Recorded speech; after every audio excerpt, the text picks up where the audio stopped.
તો અનેક મહત્વના સમાચાર મળી રહ્યા છે। નજર કરીએ મહત્વના સમાચાર પર। સવારે 6 થી 8 સુધી 170 તાલુકામાં મેઘરાજાએ બેટિંગ કરી છે। તો રાજકોટના લોધિકામાં વધુ વરસાદ વરસ્યો। રાજકોટના લોધિકામાં સૌથી વધુ 4 ઇંચ વરસાદ વરસ્યો છે। 6 થી 8 માં આ વરસાદ વરસ્યો છે। રાજકોટ શહેરમાં સવારે 3.5 ઇંચ વરસાદ વરસ્યો છે।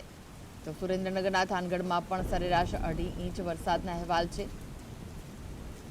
સૌરાષ્ટ્ર પર મેઘરાજા મહેર વરસાવી રહ્યા છે। મોરબીના વાંકાનેરમાં પણ 2.5 ઇંચ વરસાદ નોંધાયો છે। 2 કલાકમાં જાટો વરસાદ વરસી ગયો છે। સુરેન્દ્રનગરના ચોટીલામાં 2 કલાકમાં 2 ઇંચ વરસાદ નોંધાયો છે। ભારે વરસાદ સૌરાષ્ટ્રમાં જોવા મળી રહ્યો છે। ભારે વરસાદથી અનેક જગ્યાએ પાણી ભરાઈ ગયા છે। જનજીવન પ્રભાવિત થયું છે। રોડ રસ્તા પાણીમાં ગરકાવ થયા છે। વાહન ચાલકો રાહદારીઓને પાણીમાંથી પસાર થવાની મુશ્કેલીનો સામનો કરવો પડી રહ્યો છે। સવારે 6 થી 8 માં 170 તાલુકાઓમાં મેઘરાજાએ બેટિંગ કરી છે।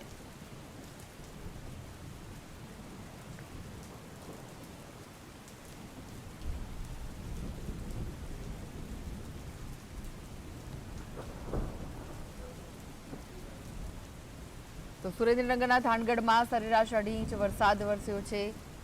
સૌરાષ્ટ્ર પર મેઘરાજાએ હેત વરસાવ્યું છે। મોરબીના વાંકાનેરમાં પણ 2.5 ઇંચ વરસાદ। સૌરાષ્ટ્રને ફરી એકવાર મેઘરાજા ધમરોળી રહ્યા છે અને ભારે વરસાદ સૌરાષ્ટ્રમાં જોવા મળી રહ્યો છે। વરસાદના કારણે જે નદીઓ છે તેમાં પણ જળસ્તર સતત વધી રહ્યું છે। રાજ્યમાં 24 કલાકમાં 251 તાલુકામાં સાર્વત્રિક મેઘ વર્ષા થઈ છે। મોરબીના ટંકારામાં સૌથી વધુ 14 ઇંચ વરસાદ વરસ્યો છે। પંચમહાલના મોરવા હડફમાં પણ 14 ઇંચ વરસાદ વરસ્યો છે। તો ખેડાના નડિયાદમાં પણ 24 કલાકમાં 13 ઇંચ વરસાદ ખાબક્યો છે। આણંદ શહેરમાં 12.5 ઇંચ વરસાદ વરસ્યો છે। મધ્ય ગુજરાતમાં પણ ભારે વરસાદ વરસી રહ્યો છે। વડોદરાના પાદરામાં પણ 12.5 ઇંચ વરસાદથી જળબંબોળની સ્થિતિ સર્જાઈ છે। સાબરકાંઠાના ખેડબ્રહ્મામાં 12 ઇંચ વરસાદ વરસ્યો છે।